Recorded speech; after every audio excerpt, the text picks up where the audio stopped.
পয়লা বৈশাখের দিন ছিল আমার মায়ের বার্থডে অ্যান্ড আমি চলে গেছিলাম বাড়ি। আর এটা হচ্ছে আমার পয়লা বৈশাখের সকালের আউটফিট। ব্রেকফাস্ট শুরু হয়েছিল পরাঠা অ্যান্ড ঘুগনি দিয়ে। রান্না করছো? কেন বলবেন? বলো বলো। আজকে এখানে করছে হচ্ছে ডাল, এখানে 5 রকম ভাজা হবে। আর চিতল মাছ হয়ে গেছে, চিতল মাছ হয়ে গেছে, টেবিলে আছে। প্রত্যেক বছরই আমি মায়ের জন্য পায়েস রান্না করি, আর এখানেও আমি মায়ের জন্য পায়েস রান্না করছি।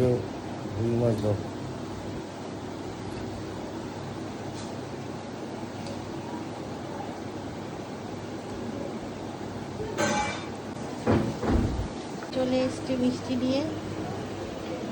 ভাই জামাই, জামাই তাকাও না, তুই আবার ওই ইয়েতে ছাড়বি, আমার হাসি পাচ্ছে। কেন হাসি পাচ্ছি মামি? আমাকে ডুববে না কেন?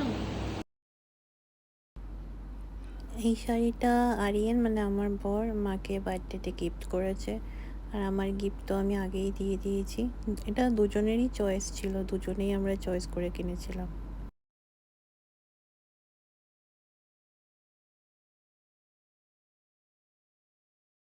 হচ্ছে ফ্রাইড রাইস, চিকেন। আচ্ছা আর বাবা পাঠিয়ে দিয়েছে। আচ্ছা, এইটা আবার পাঠিয়ে দেবে, কিন্তু দেখতে দেবে ওদেরকে, সবাইকে দেখাবে, ঠিক আছে? কাকে দেখাবো? সবাইকে। আজকে পয়লা বৈশাখের, কালকে পয়লা বৈশাখ গেছে, সো আজকে পয়লা বৈশাখের পরের দিন খাওয়া দাওয়ার একটা আয়োজন হয়েছে বাবা সব অফিস স্টাফদের জন্য আর আমাদের ফ্যামিলি মেম্বারদের জন্য।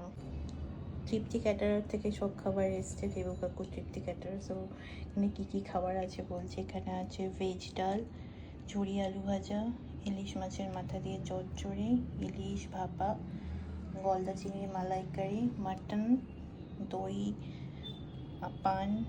এখানে আছে I think bake rasgulla, rasgulla and আমের চাটনি।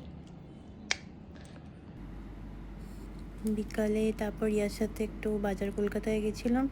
ও বললো যে ও পুরী যাচ্ছে, ওই জন্য শপিং করতে যাবে, তাই গেছিলাম ওর সঙ্গে। কারণ বাজার কলকাতা ওয়েট টিস্যু অনেক কম দামে পাওয়া যায়, আর ওখানে গেলে আমি অনেকগুলো ওয়েট টিস্যু একবারে কিনে আনি। আর এই হচ্ছে আমি।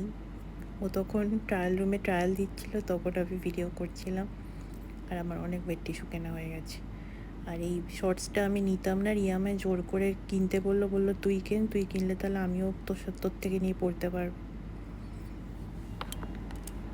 ওকে।